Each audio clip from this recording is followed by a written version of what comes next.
Man, I am so glad that Teresa is here today. Teresa got a little bit of a head start on our sermon today because I didn't think she was going to be here. And I told her, I said, man, I got a word for you this week. I said, it's a doozy. And as you see, the word, that's not the one I want. Hang on a second, we'll come back to that. It's ontological. Okay, ontological. But I want to tell you, before I define it and just kind of deal with it, I want to tell you the story behind it. Okay? Because the story is kind of half of its charm. You see, I'm finishing a little writing project based on the Priesthood of All Believer series that I did in November, and I hope that you recall that just like it was yesterday, okay? And as part of that process, I interviewed a couple of Catholic priests. So I'm talking about the priesthood of all believers. Let's go, over here. Let's talk to people who kind of identify with that, who have kind of made that, if you would, their business, maybe more so than we have related to that particular challenge. And so I interviewed a couple of Catholic priests. One is a friend of mine, and he's a former priest because he fell in love and married this gal. So no more priests, but, to tell you the truth, he's one of the most priestly people I've ever met. Okay, so I wanted to talk with him. All right? And the other guy's just a local guy. Anyway, I asked my friend, the ex-priest, about his experience, and he made, as a priest, and he made an interesting statement. And I want to share it with you. As he described his ordination as a priest, he said this, something ontological happened there that day. Okay, now it really helps if you understand ontological. I'm going to come back to that, okay? But I want you to get the statement. Something ontological happened there that day. So just kind of bear that in mind, kind of put that in the back of your mind. And to tell you the truth, when he said that, okay, I wasn't totally unprepared. I related to the term ontological because the ontological argument for the existence of God is one of the 6 classic philosophical debates, discussions that, perhaps defend the existence of God. So I was familiar with that. But not wanting to miss, any nuance in his statement, I said, I'm just going to go back and check that up again. I'm going to look that up, be sure that I remember it in its fullness, because here I am finishing my book. I don't want to miss a thing. I don't want to miss a possible application, okay? So, I'm going to stop for a second, read our text, then we'll come back to ontological, okay? See, I can see you perfectly. All right, here's our text. You recognize it, right? I mean, this is one of our favorite texts. It's one of the ones that we love for various reasons. But Paul, writing to the Romans, he's responding to a question here, by the way. Because someone said, you just got through saying that where sin abounds, grace abounds all that much more. And, sounds like to me that if grace is all that great, and if grace trumps sin in the lives of the people, well, we could just go on sinning and so that grace might abound. And if God is glorified by His grace, then, that may actually be a good thing. So now Paul's answering that. His first answer was, God forbid, what kind of backwards thinking is that? But then he comes to here, this place, okay? He says, know ye not that so many of us, as were baptized into Jesus Christ, were baptized into His death? Therefore, we are buried with Him by baptism into death, that like as Christ was raised up from the dead by the glory of the Father, even so we also should walk in newness of life. For if we have been planted together in the likeness of His death, we will also be raised in the likeness of His resurrection. Knowing this, that our old man is crucified with Him, that the body of sin might be destroyed. I love this verse. I really do. I just, there's so much to it. And interestingly, sadly, this is typically where we stop. Maybe we read one more verse and then we're done with chapter 6. Where the truth is, what comes next in chapter 6 is kind of the sum of it. And I won't get there today. So you'll just have to live in, mystery, wondering what that is. Now you're going to have to go back and see what the sum of it is. Okay, so getting back to ontological. Boom, there you go. Ontological. All right. Relating to the nature of being. Someone says that didn't help a lot. Okay. Didn't necessarily help a lot. So it refers to a state of being. It talks about the very nature of something. Okay? And so when my friend Jack stated something ontological happened there that day, speaking of the day he was ordained as a priest, he's saying, look, something changed about my very nature. Something changed about my very being on that day. So who he was before and who he was after the fact was totally different. Ontological, okay? That's it. It has to do with who you are, your nature. I mean, it doesn't get more fundamental than that, right? It comes right down to who I am, how I see myself. And so who he was before and who he was after was totally different. Interestingly, in a subsequent conversation with him, he called me up here and I said, hey, Jack, didn't expect to hear from you. But we started talking about our discussion because it was a long discussion. He says, wow, we spent more time there than I thought, And I said, me too. But he said this. He drew a parallel between that moment in his life with a moment in our lives that we have talked about and preached forever. And so what he said was this. He said, what I experienced in my ordination, that ontological change in nature and being, is like the ontological change we experience in baptism. In his mind, here's the deal, there should be an expectation of ontological change in the life of every Christian at baptism as we become children of God.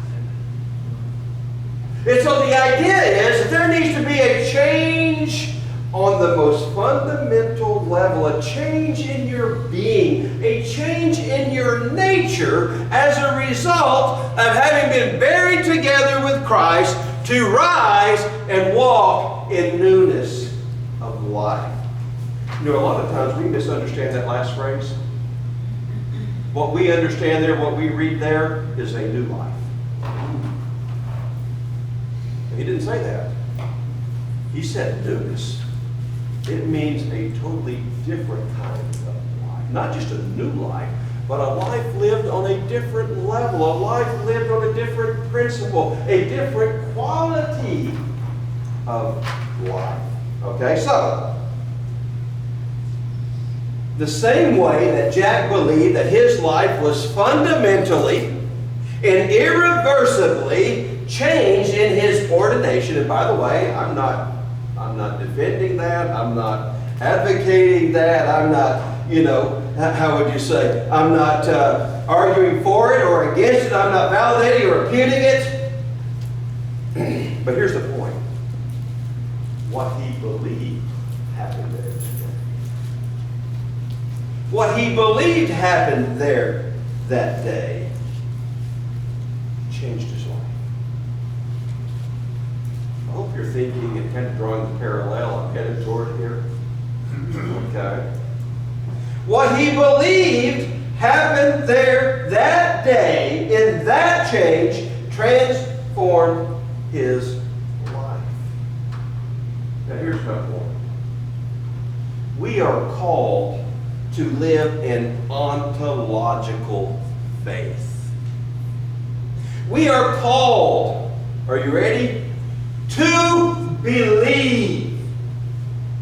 It's funny how hard that is, by the way.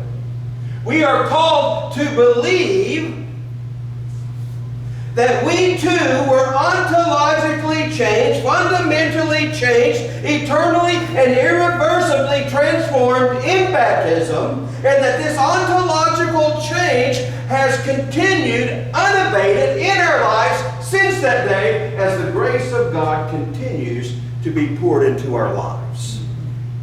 So it's not a one-time thing. It just keeps on going.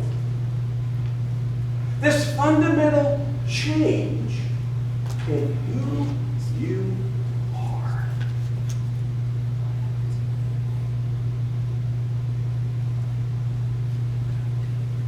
So I am not what I once was. I am not who I once was. See, it goes right back to the very fundamental question of who is Paul? You know, what am I? Why am I here? Ontological change. You see, something fundamental has changed, and I believe it. And I believe that it continues to shape my life and my actions and my attitudes. And our challenge, here it is to live that ontological faith and to live that ontological life every day. Amen. That what I say happened there, back when I died in baptism and was raised to walk in newness of life, I am now living that out every day, and you can see it in my life. Amen. Every day. Going back to Romans 6. I like Paul's first three words. In fact, I almost titled my lesson, Know Ye Not.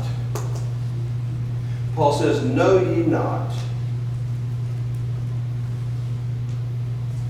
that so many of us who were baptized into Jesus Christ were baptized into his death.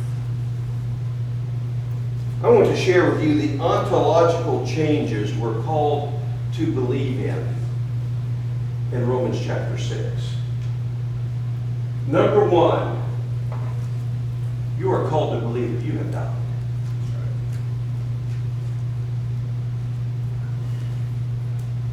I just want you to think about that. Because it's kind of hard to offend a dead man. But we sure have a lot of brothers who get offended at the smallest stuff. Just say. Dead men don't have a lot of rights. Yeah, we sure have people who want to defend their rights. Not to go on with that more than I go. You have died. You are called to believe that. To own it. You were buried with Christ. I mean, we're talking fundamental statements about who you are, who you have become, what your hope is, and what change your life is to manifest on a day-to-day basis. On a day-to-day basis, you are called to live like a dead person because you died. You were buried with Christ. You were raised to walk in a totally different quality of life. You see, being a child of God should make a difference. I can put it this way. How about this one? The old man has died.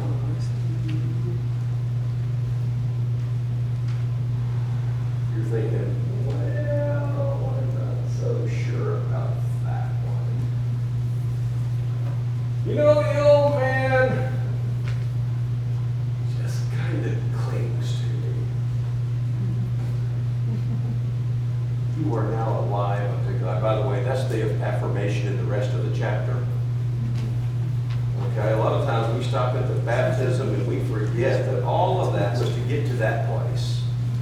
And by the way, that's a lot of that newness of life. That all of a sudden, I who was dead to God, I am alive alive to God. Why? Because I died. I was buried with Christ. I'm walking in a newness of life. The old man has died, and I am alive unto God. Amen. That's what your life is supposed to be saying every day. This is the life of someone who is alive unto God. And sometimes we look like we've been sucking pickles. You know, we have a bitter outlook toward life. We're pessimists. We feel like we look at the world like we're being victimized by every possible circumstance of life. Instead of saying, I'm alive unto God. You know, if I died together with Christ, I died, remember the last phrase, so that I might be raised with Him and be alive unto God. Ontological, fundamental, irreversible change. You see, Romans 6 is ontological to the core. Kind of combines with 2 Corinthians chapter 5, verse 17. By the way, I don't like to apply this verse to baptism and conversion because we want to use this verse as it relates to conversion, when the truth is it never puts relating to us. God is continually making all things new. That's right. Therefore, if any man be in Christ, he is a new creature. Old things are passed away. Behold, all things have become new. All of that is ontological to its core. It is saying that everything about you, everything within you has changed. And your nature and your being was transformed by the power of God in one instant when you were born again by the power of God. And that is what an ontological faith means. I was changed, I was transformed down to my toenails. That's how complete my rebirth was. I believe that God has moved in my life. I believe that everything has changed. This is ontological change. We have changed on the most fundamental level. Who I am changed that day. What I want you to know is that's a hard thing to believe. It is. That's a hard thing to believe. And the reason it's so hard to believe is that we are still tempted. We still sin. We are still filled with evil desires. I mean, this is just the reality of things.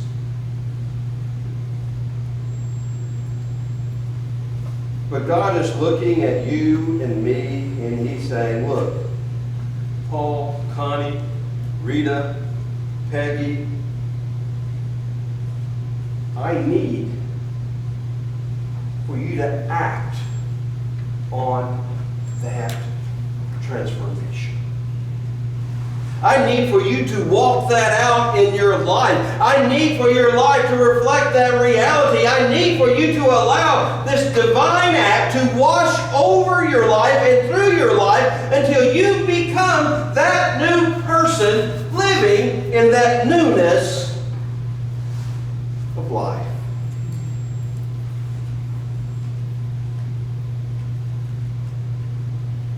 We've preached that. I mean, as long as I can remember. In fact, I would say probably we're like the only ones who actually have preached and attributed the rebirth to that moment in time when you're immersed in Christ by faith. But have we believed it?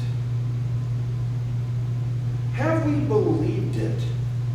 And I want to suggest that we struggle with it Because we're still tempted, we still sin, we are still filled with evil desires. And because of that, we've not always lived that ontological change, that transformation in nature, and all that God intended that to imply in our lives on a daily basis.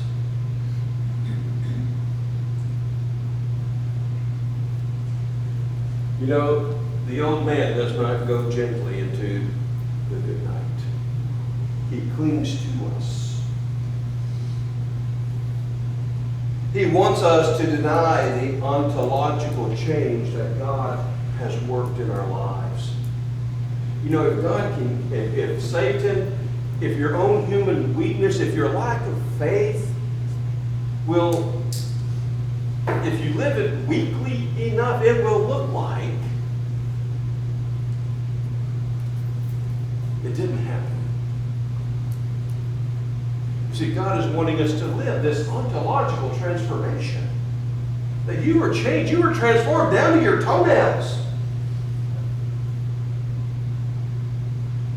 So get this.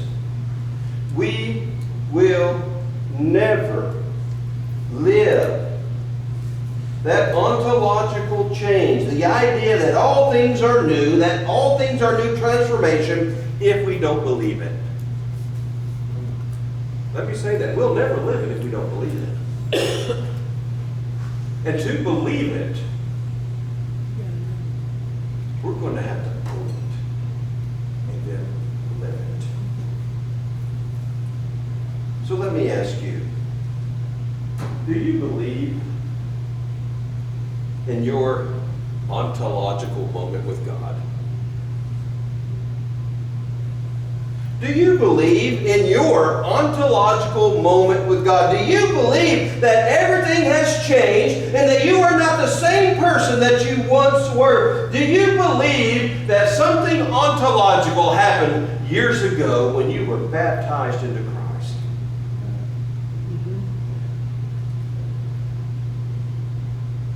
Or do you believe that Jesus gave us some new and improved rules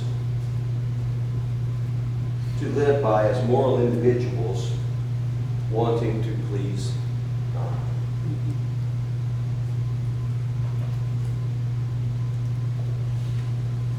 One premise focuses our attention upon God and what He's done in our lives, what He's accomplished, His power in our lives, while the other emphasizes our ability to understand and follow the rules.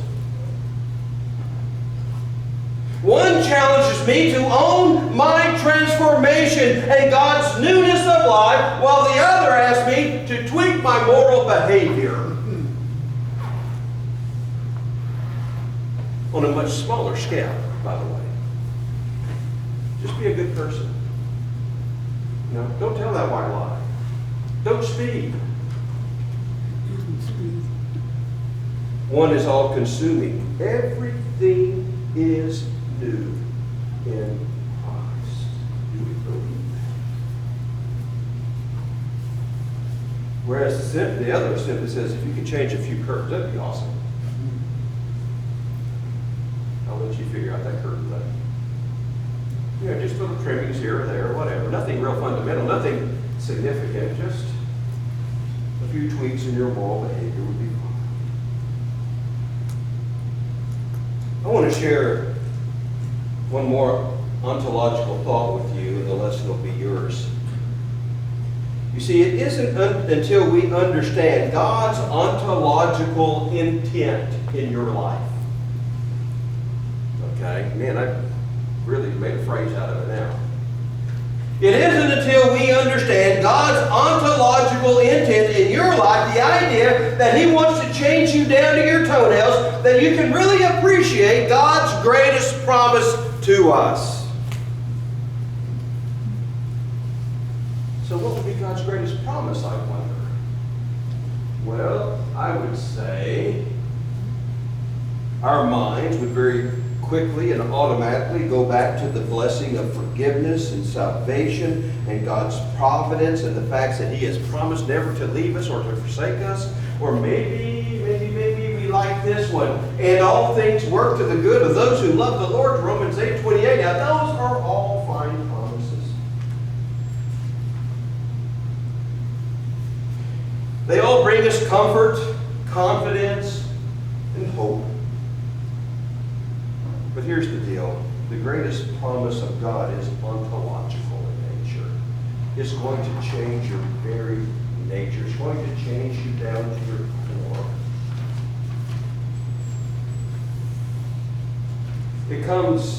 You find it in various verses throughout the Bible. I think Jeremiah 31 actually connects the promise to the coming of the Messiah in the new covenant. I chose Ezekiel 36, by the way, to illustrate it because it's, kind of succinct.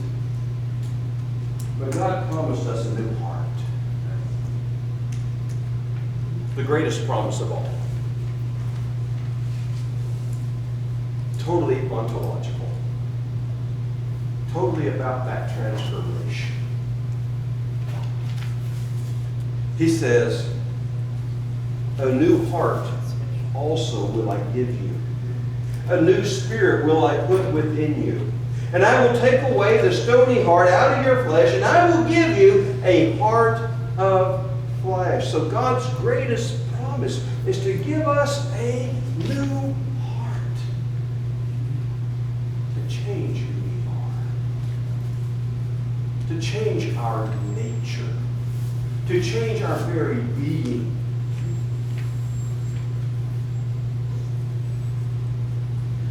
And so God gave us a new heart. He's going to transform us from the inside out.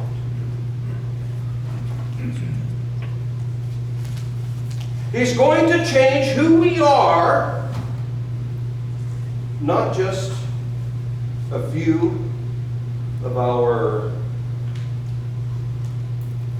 not just tweak our little moral behavior here and there. He's going to change who we are. He's going to change from the inside out. He's going to change how we see ourselves. He's going to change our role before God in this universe. And all of that means that I must believe. I must believe that I have been fundamentally changed. Eternally and irreversibly changed in baptism. And that this ontological change has continued to expand in my life and in your life as our nature continues to be transformed as a result of God's continuous grace working within us. So many times we kind of thought, well, that's probably a one-time thing. Zap. It's not a zap. It's an ongoing work of grace. So here's the question. Do you believe it? You see, you can't live it if you don't believe it. You can't own it if you don't believe it. And it won't be, you can't own it if it's not a part of how you see yourself, how you see the world, how you see the mission.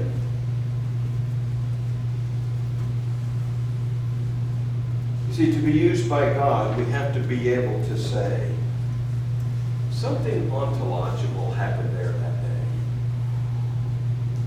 Who I was, who I am, was changed. My view of life was transformed. My role in this world will never be the same. So I want you to call your attention to my slide. The ontological believer brings us an ontological church. It's two sides of the same coin. The ontological believer, the believer that's transformed through and through. The one who believes that all things are new in Christ. He creates an ontological church. A church that has been transformed through and through. A church that believes that all things are new in Christ, not just for me as an individual, but for us collectively. And then that church goes out and engages the world on that basis. You see, as a church, all things are new. Do you believe that? The same process that's at work in my personal life is at work in the church of the Lord. That our nature is under continuous revival, I'll put it that right, as the grace of God continues to manifest itself. And here's the point I want to leave you with, and you can't live it if you don't believe it. You can't live it if you don't own it. You can't live it if it isn't a part of how you see yourselves, or in the church how we see ourselves. And so today, I want to invite you to believe that you were eternally and irreversibly transformed way back when. And I want to challenge you to believe in your ontological moment with God. Before God, I was this. After God, everything has changed. Everything.